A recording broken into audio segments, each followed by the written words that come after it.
So lay the yarn onto the Nostepinne like that and hold onto it with your thumb, and then start winding whilst gradually turning the Nostepinne. And I'm aiming for the yarn to hit here and here all the time. Just keep going round and make sure that you keep that yarn end accessible, otherwise it's not going to be very centre pull.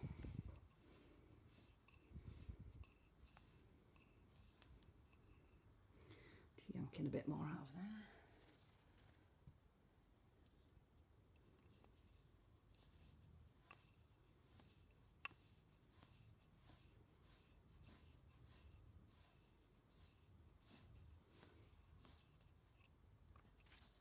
If it slips off like that, just pull it back in.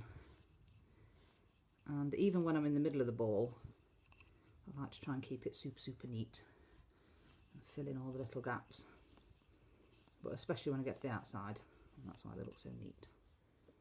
Hope that helps.